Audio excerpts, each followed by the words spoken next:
In today's fast paced world, many of us are looking for ways to feel better, not just physically, but mentally and emotionally as well.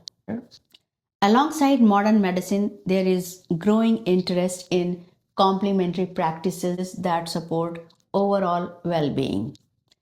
Today's conversation is designed to educate and inspire while respecting the importance of evidence based medical care and professional guidance. I'm delighted to welcome Miss Seema Somani, a yoga therapist and pranic healer who works in the space of holistic wellness and supportive healing practices. Seema, thank you so much for being here. Thank you so much, Dr. Norma, for inviting me for this podcast. And I was really looking forward to meet you. And I really want to express my gratitude first to We Women Global Network and We Connect. I was doing so much for the community, bringing us women together.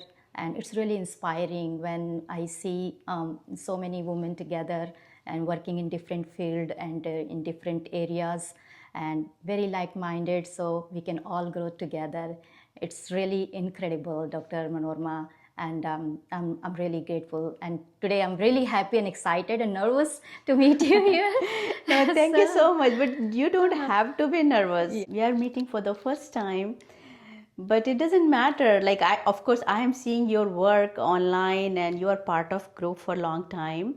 So obviously, I know you virtually, but yeah, thanks for coming here today because you are the part of We Women Global Network for a long time. Yes.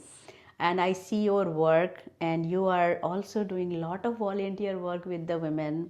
You are providing free classes and yoga sessions, and you already provided a lot of yoga sessions to our group, and I'm so thankful for that. So I'm so glad that you are here today. Thank you so much, Dr. Manorma.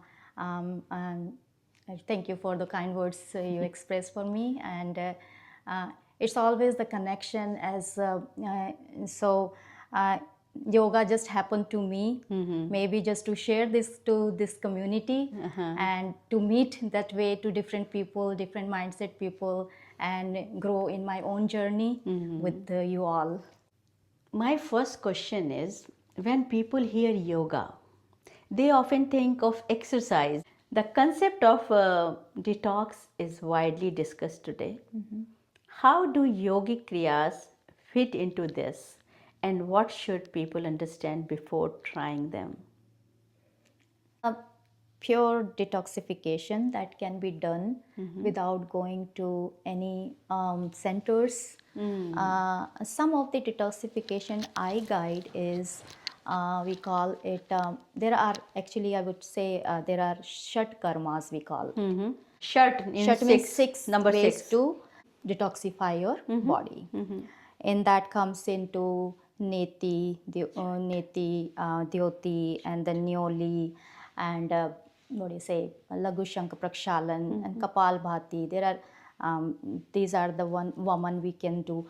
So these are shat kriyas. So these are like Sanskrit word or Hindi words? These are the Sanskrit words. So as I explained that few of detoxification practices you can do. So as I said that doing the woman means you have to drink a saline water where you can work on your respiratory organs. Basically, neti we all do, working on our nasal. Those are kriyas. Yes, those we are are the talking kriyas. About yogic kriyas, right? Yes, that's the detoxification. So You are detoxifying your systems basically.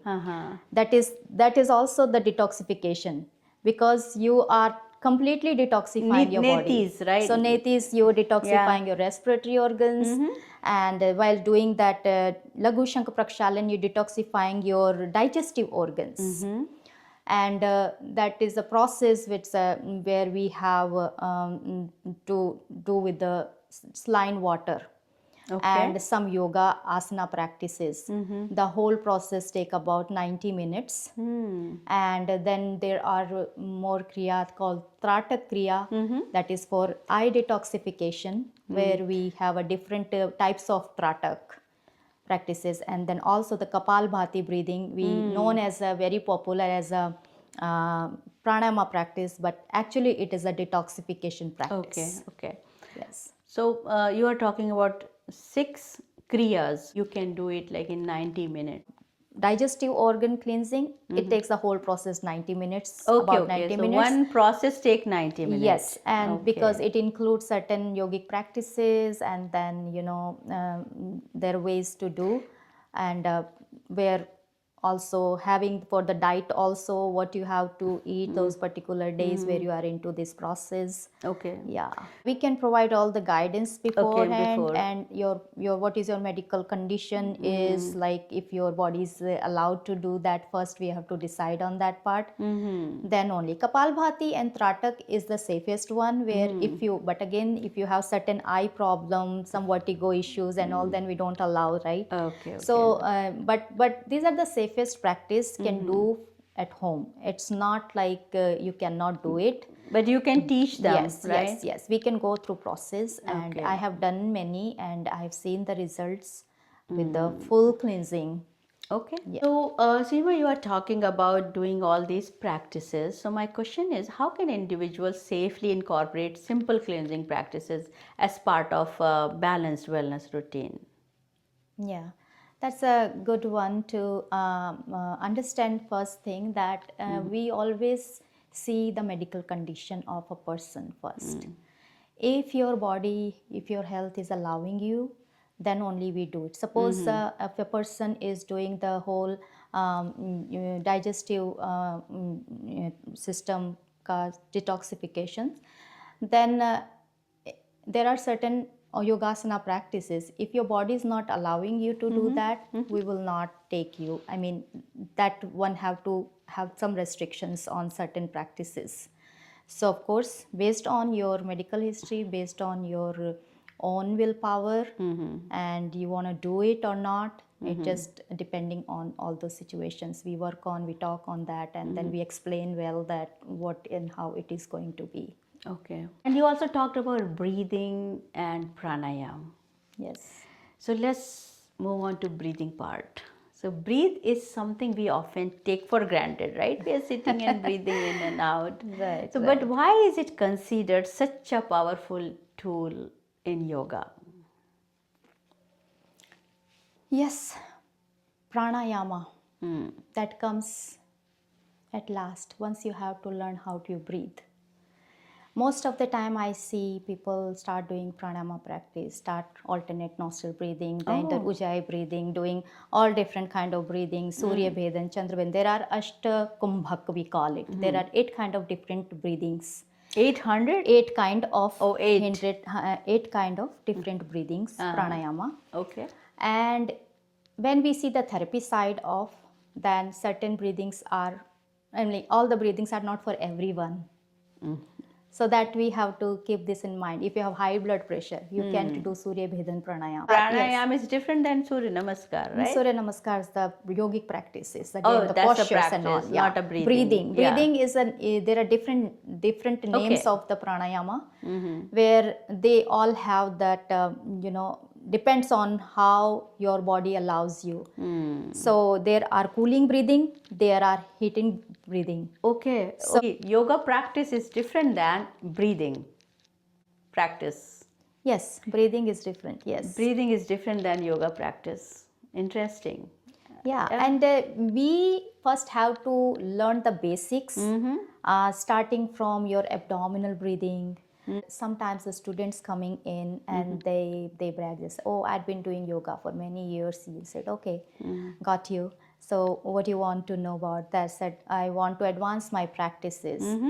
Then said, I simply asked the questions that how you breathe. So he said, take a moment and notice how you breathe. Said, okay, when I'm breathing in, my belly is going in, and when I'm breathing out, my belly is going out. Let me try. So you breathe in, so your belly should go in or in? Yes, that's you have to tell me. Just figure it out. That's what I want to bring a small attention to everyone. Just try it once. what is happening to your belly. Okay. Yeah, So yeah, you have to explain it. yeah, Okay. so normally I'm shocked, like, okay, you've been practicing so many years and you don't know how to breathe. Then what kind of practices were that? And if you're not incorporating breathing in your yoga practices, it doesn't work. Only asana doesn't work. So if you're doing all these, if you're breathing in, that means something is going inside. So your belly should be out. But most of the people's belly is going in. That's how they are practicing. And when you exhale, air out, belly in. Oh wow, it's Inhale. So this is the way it should be. okay. But most of the newcomers, or even though practicing, they breathing wrongly. Let's start from your abdominal breathing first. Understand, and then come into your chest breathing, where you feel that chest expansion, work on your intercostal muscles. Yes, yes. Feel that clavicular breathing, where you feel that upper lobes of your lungs and feel the stretch in your clavicular bone. Okay. And that will help you to enhance your posture overall. We just breathing in, out because it's happening. We're not paying that attention there. So pranayama practice is coming very after into practices once you learn those things. Do you want to practice with me? Yes, I want to practice. Sit up.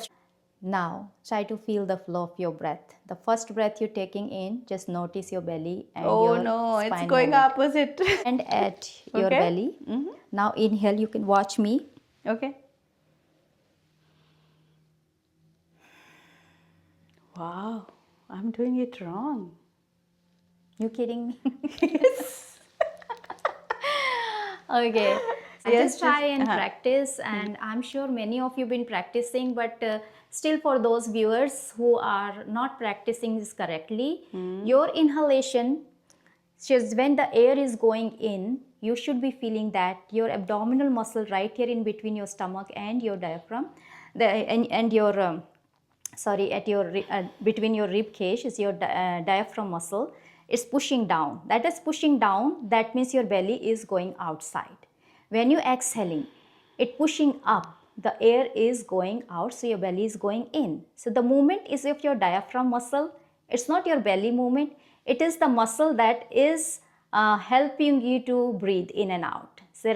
And then when you feel that your chest is expanding, you feel the stretch in your collarbone, and you simply see you will be changing your postures while breathing this way. So chest breathing, abdominal breathing, and clavicular breathing. Start practicing those basic breathings first before you jumping into any pranayama practices. And also there are many simple practices you can do, but start with it. Thank you for So explaining. yeah, that's something, you have to see. Yeah. And I remember you took the whole session about breathing with the We Women Global Network. Yes, we try to do that certain time, and it's not a breathing, it's a purification. You see, we say, do you believe into past karmas? Do you believe into I believe in present karma. I mean, in this life's karma. So yeah, these life karmas are based on our past sanskaras. Sometimes we act because of that. Okay. So when we doing normal breathing, that the pranic purification happens. Okay. So there again, we talk about the pancha prana is there into picture, and they guiding and they working on the different part of the bodies. Okay. There's a we call it apana prana, that working on your lower part, excretory organ and your reproductive organ. We call it prana. Prana is also a type of prana, and that works for your respiratory organs. The third prana is the samana prana, that balances your digestive organs, that works there. Okay. And there is a udana prana that works in on your head area, that prana is there. And there is a vyana prana that circulates. When the emergency is happening, when you are out of breath, that comes to rescue you. So those prana flows in and out. If those 5 pranas are balancing in a way, then you are giving that energy to those organs. Your organs are safe and secure. Wow, that makes sense. Yes. So those are the pranic purification. And when you start doing those normal breathings, and after that starting those good pranayama breathing, especially we promote that nadi shodhan pranayam. So I will give a little more about this. What is the nadi shodhan pranayam? Where you have 72,000 channels in your body in yogic scriptures we say, and they gets blocked. Our prana is not reaching there because they are blocked. We are not breathing properly. And over the time the place is blocked, and then when you feel like, oh, I have a pain here, the inflammation is there. And it's all about because the energy is not there. You're not taking those prana sense. there. Prana means the life. And if you're not using that life force energy in all your joints, in your systems, how it will work, how long it will work, it will giving up in one time. So that's how it is. When you're doing nadi shodhan pranayam, we said left side nostril is known as your chandra nadi, right side nostril is known your surya nadi, sun and moon. So basically you are balancing those nadis while breathing in and out from left and right nostril, then again right and left nostril. And you are giving that, aligning those energy centers you holding in, align with your spine. We also talk about the 7 chakras, and there's a lot more into picture. We're not going that deep. So it balances your sun and moon energy again, as I said. And once your sun and moon energy is in balance, your body is into balance. If one energy is high, you will have, like, suppose you have surya energy is more, might have fever. Suppose you have Chandrama energy is more. It's a whole science. Yeah, then you might have that cold and cough. Yeah. So certain practices are good for today, but maybe not good for tomorrow. So how do you decide all these things? You just depending on person to person. That's why I said yoga as a therapy. As a therapy. So that's only you can differentiate. And otherwise, it's hard for a yoga teacher to understand what's that's going how on. it is different than the regular yoga practice and yoga therapy. And it's just so interesting. Know with that whether your body type is and how the energies are blocked, and how to fill that energy with the prana. Can pranayam techniques support stress management, sleep quality, and emotional balance? Definitely.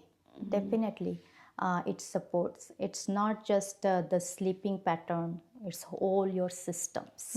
When your system As I feeling said, good, then you nervous can system, sleep better. parasympathetic arousal. You breathing, you are strengthening your respiratory organs. You breathing, giving that air to your digestive organs. And if those big systems are organized and well maintained, of course your physical body is fit and fine. This is so common, like stress, sleep quality, and emotional balance. Especially here, if you connect all the dots, like mostly there's half knowledge is there. Like you have to sleep better. Nobody says, okay, you have to focus on your breathing pattern. You have to focus on yoga practice, and then you automatically will have better sleep, right? Yes. And when you have a better sleep, you know you are unknowingly managing your stress. Exactly. You are improving your emotional status. That's what you said it. Right? So, yes. So that's why most of the time things don't work, because the half knowledge is there. You have to understand the whole process. So that's why breathing exercises, yoga practices are so important. What are a few simple, safe breathing practices beginners can start with at home? Just now we start with the posture alignment first. Never slouch your body. You can find a comfortable position. It's okay to sit on a chair, that's fine. But you should be balancing your weight. Normally what happens that our weight shifting only one side. We always often forget the non-neck. Try to sitting on your sit bones. Keeping your spine erect. Sit up, and then you feel first few rounds just focus on your body. But this will help you if you're giving yourself 5 minutes, then you just sit up straight. And then simply you don't have to do anything, just calm down yourself. Just do a screening your body with your breath in and out. Simple. And the belly movement should be good. Just screening your body. Just if you want to try on, experience it. Yes, I'm sure. Shruti. Let's do it. Let's sit up straight. Relax. One like that. Yeah. Once you find your comfortable position, exhale all the air out first. Now notice your belly. Should be going inside. Now inhale slowly. Try to visualize the front side of your body. Slowly exhale. Visualize again the front side of your body, head to your toes. Inhale again. Visualize. Exhale and let go. So now I noticed the pattern changed. Actually, now I'm doing it right. And you simply, when you screening your body, one thing you bringing the body awareness. Yes. And once you start doing that body awareness, we call it Kaya Nyasa. So Kaya, the body awareness. Then after that, you slowly come into your Prananyasa, means the breathing awareness. So first start with your body awareness. Don't look at your breathing, how it is going in and out, but make sure you're breathing correctly. Your movements are good. Okay. How long you're breathing, how short you're breathing, don't worry about it. Just take it as it comes. There are many ways we can manipulate our breathings. We can do square breathing, we can do retention breathings, we can do pranayama practices where we have kapalbhati breathing is also that I said as a kriya. And there are rapid breathings and all comes very much later into, advanced practices. So how long will it take to take the whole series of breathing exercises? Whole series, as I said, that every practices are not for everyone. First we have to decide. So in group classes we give the generic breathing to start with. Okay. And to believe me, I would say that even though if you're working on what we practice today, every day 10 minutes morning, 10 minutes before you go to bed, in few days you will text me, Seema, you told me I can feel it, like my prana is flowing in my body. So that's the awareness, nothing else. I'm seriously convinced about breathing exercises because you know what? I think I'm saying this on behalf of everybody. In our, at least our group women. Whenever we take classes, whenever you do sessions, so everybody think like, oh, breathing, we are doing it every day, right? We are doing it. No, Yeah. it's not denying that. Since we are like born, even we are breathing. no, not not that way. Like breathing exercise, they think, okay, put one nostril and do like something like that. Like it's so simple, but I think they are not aware of the way you said, like belly should go inside or in this position, that position. So we are not that aware. We are not doing it seriously. That's what I mean. Yes. I mean, we are doing it, but we are not doing it in a right way. Yes, I mean, Right, there's a it may be or maybe not, but I mean, everybody is now practicing, they know, but still not that more awareness. Yeah. Our purpose is to, if you don't know that, do it correctly. So they can all benefit. You're not doing wrongly. That's Yeah. our whole message is about. Okay, okay. Yeah. So let's talk about some yoga wisdom. So yoga has deep philosophical roots. Could you briefly explain Patanjali's Ashtanga Yoga in a simple, relatable way? Yes. Patanjali ji, everybody knows a yoga guru, and he gave us a beautiful practice to us, Ashtanga Yoga.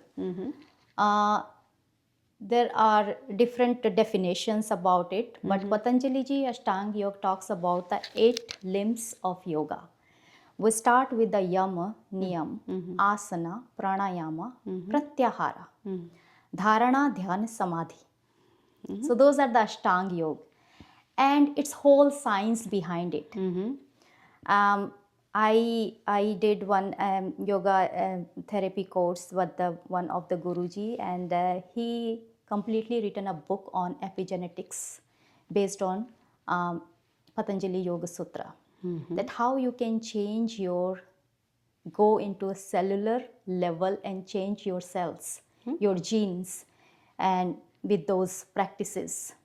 because when your thought process changes, everything changes. That's for sure. And doing with the yama niyama I already explained about, right? Yeah. And then it comes into asana, the physical movements. After asana practice, you are sitting into pranayama practices. And you won't believe that Patanjali ji only mentioned one asana. There's not different kind of creativity there. He said, sthiram sukham asanam. Whatever position you're sitting in, find the stillness, find the steadiness. Just focus there. You're sitting into this, just sit here and just still find the stillness. How long you can sit yourself? But we cannot. That's the something. It's only sitting, or you can lie down and just... Anything, any posture, any posture you like to sit in. Okay. Find that, yes, find the stillness. Stillness is not about the body, the mental piece. So then we talk about the pranayama. See, again, yes. there's like every step has some kind of learning here. Stillness is not about body. It's about your mind. Yes, you are right. You got it. Yeah. So again, after that we talk of the fourth limb is your pranayama practice. So when you bringing that positions, when you master those prana, and prana, he called that, he talks about that inhalation and exhalation. In between there is a change of the gases. We call the kumbhak, retention of the breath. One should be knowing that. We should be aware of that. And when that kumbhak restrain, elongate, that's where, you are into pranayama stage there. Again, please explain kumbhak. What's so that? Kumbhak is, suppose you are breathing in and holding that breath. And there are many ratios behind the practices we are doing, and that hold is called kumbhak. Okay. And you should be knowing that the gas exchange happens, that inhalation, hold, exhalation, hold. Inhalation, hold, exhalation, hold. So it's called that purak, rechak in Sanskrit, and the kumbhak is the retention. Retention. How long you can hold yes, your hold breath. your, without torturing yourself, of course, in easy way. And your breathing should be small, long, and steady. More the practice you do, it clears your mind. The we call it that dhundla jo avaran hota hai. It just क्षीण कर देता है, it dissolves that negativity, that negative emotions, and brings lot of clarity. Okay, so kumbhak can do that. But the breathing only first. Kumbhak comes after that. You have to just understand at that point that is kumbhak there. But when we start practicing, there should be some ratio in between. It's not like you can hold inside. You have to count certain numbers. Exactly. Right? You have to practice What's that that way. number again? So you can suppose you counting 5 inhalation, double the hold, and the double the exhalation. Or you can do samavritti where to don't there have are certain to hold. numbers, right? Certain numbers are there. Yes. And then pratyahara comes with the 5 limbs. Pratyahara means, the people said pratyahara means the withdrawal of the senses. Some people think about that. Okay, how do you do no, that? That is not possible at all. You bring yourself so much awareness with those 4 limbs that you are aware of your sense organs, how they are working, and still you are accepting things very gracefully. It's not a pratyahara that you have to give give me one up. example for that. So suppose certain things that, something that you like, it just attracts you. Like, but you are neutral into that. You're not really, it's just another thing. It's like I get it. You're not like crazy for like, it's my favorite thing, it's my favorite food, it's my favorite, place to be. Just be neutral. You bring into yourself into that stage. You are happy, you are excited, but it's not like that you uske bina kaam nahi chalega. Bina kaam nahi chalega.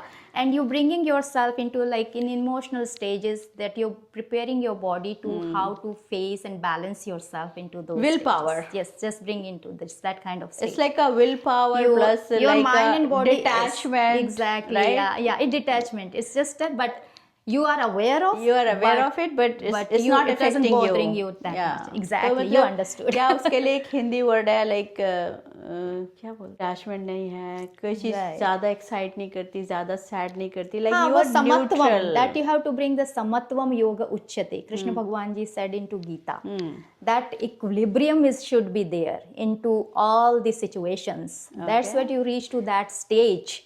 And we are into learning process and we living into society. It's very difficult to be that I'm way. kind of reaching at that place. That's a good. So that's your soul journey. You already, I it feel there. like yeah. that. So Okay. yeah, many not, but yeah, this is what it is. So, and that's the fifth limb. And then we talk about the dharana, dhyan, samadhi. The last three one. So dhyan, how we people start Meditate? Yes, it comes very later on into practice. It's a and meditation? People, yes, It's a later stage? Yes, and Okay. people sit down सीधे ध्यान में चले जाते हैं, meditation करना है. अरे अच्छा. पहले प्राणों पे फोकस करो, पहले बॉडी पे फोकस करो. Oh yes, you're so Then right. only then you have to find the withdrawal of those senses and master those things. And then you can sit into dhyan. I'm not saying that don't do dhyan. Dhyan is happening because you're focusing on your breathing. You are That so is right. also a form People of these dhyan. days, people are doing meditation a lot. Like when they say, "Oh, I'm doing meditation. I'm doing this type of meditation, that type of meditation." And I'm pretty sure they are not. They don't know about breathing.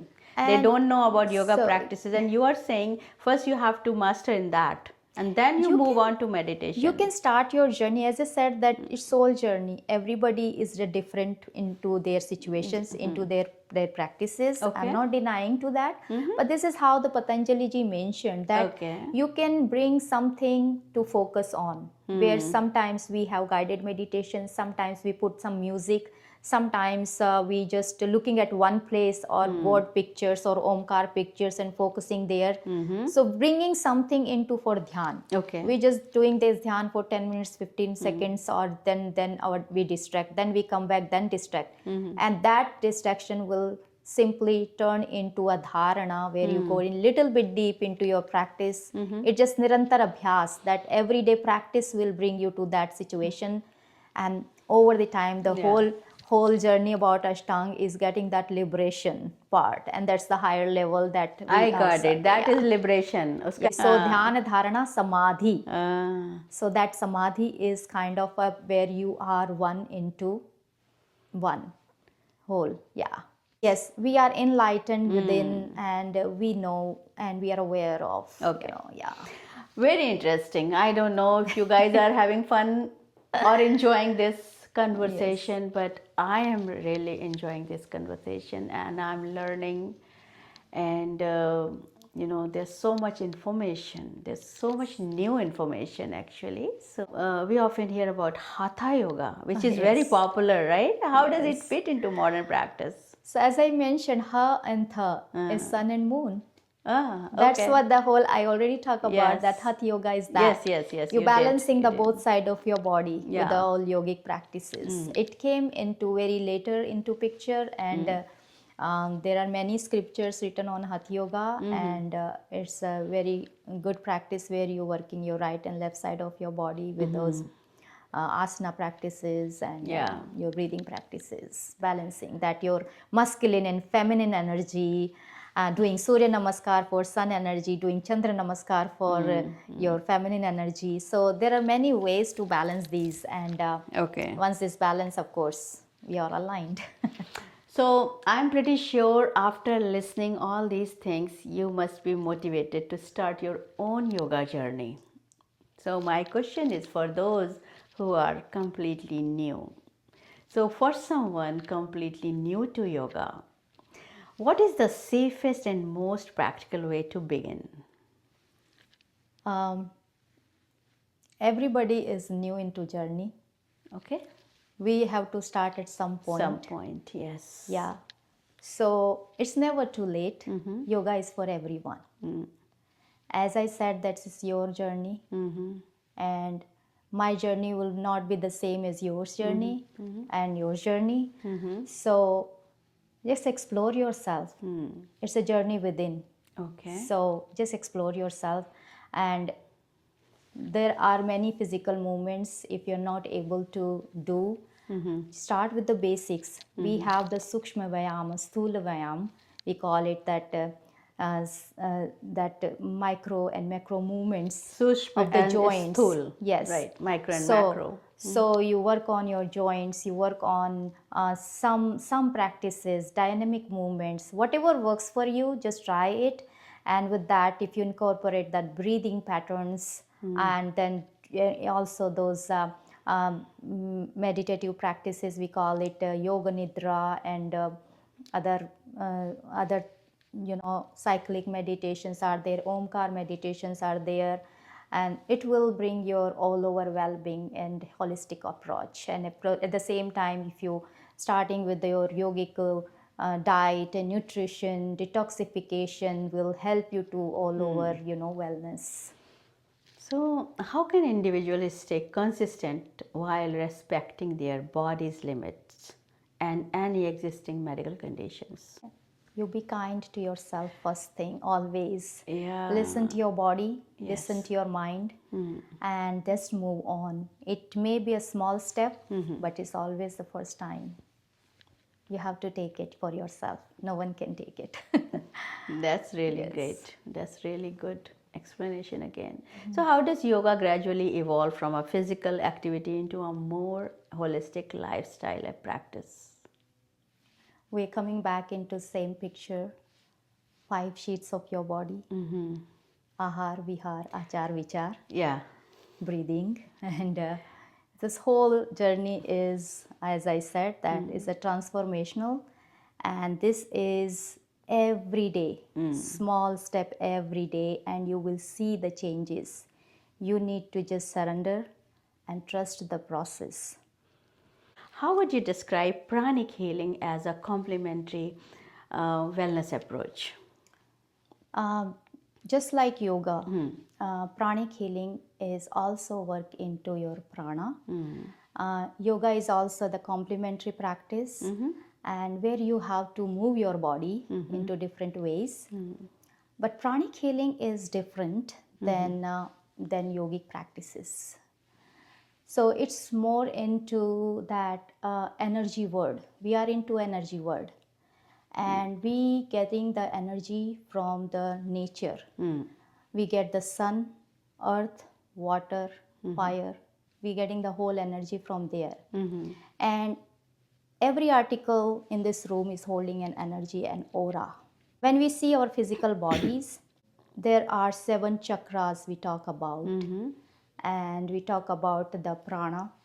And at the some point is, if your chakra is blocked and the energy is blocked somewhere, you might feel that some pain, some restrictions in the body. And when we talk about the pranic healing and then emotional healing, so we try to scan those chakras. We try to scan the energy where it is blocked. And once we find out that okay, you have to work on this, then we try to clear that first, that negative energy, and we induce. It's all about you just, as a healer, you can't see anything, but we generate certain energies getting from environment, and we give that energy to the person as a healer, and try to remove the negative energy and places the energize with the good energy, and we secure it.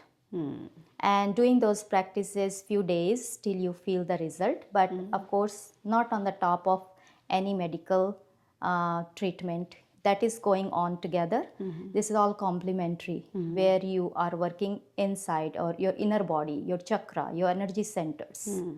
That's how it works. And when we go into emotional healing, we those are also based on your karmas we live. It can be your past karma, and it can be your day-to-day routine, what you're facing in, where you may be into a situation where you are depressed, you having so much fear, you having so much anxiety, all those negative emotions, suicidal tendencies, this and that. There's so many emotions right around. So doing those emotional healing, again, we try to remove those negative emotions, Sometimes they are overflooded, sometimes they are low. Then certain practices we ask to do also to patient, that rhythmic breathings and the planetary please meditations and It's something like that positive thinking, positive affirmations you are thinking, like after doing this you will be healed. So something similar to modern day psychotherapy. Yes, it's a kind of, as you said. Thank you so much, Seema, for such an informative session. And I believe like everybody will be benefited after listening this, and we should follow breathing exercises. We should learn about yoga practices for sure. And I hope to talk more about all these things, because really I found all these things really interesting, and I hope I can continue with you with more discussions. And thank you so much for coming today. Definitely, Manorma. It was such a pleasure to talking with you, and your questions were really informative. So we could bring it out from me so many things, because sometimes you have so much to say in small amount of time, and bringing that into everything into one segment is really difficult. But you worked so hard for this. I really appreciate you, and thank you for bringing into this platform and inviting me for this podcast. I hope people start doing for their own journey, yoga practices, breathing practices, and work toward their own, spiritual journey. Yeah, thank you so much. And if you like this segment and you want to know more about this topic, you can write your questions in comment section. Also like, subscribe our channel, so we will also get motivated to make more segment like this. Definitely. Thank you. Yeah.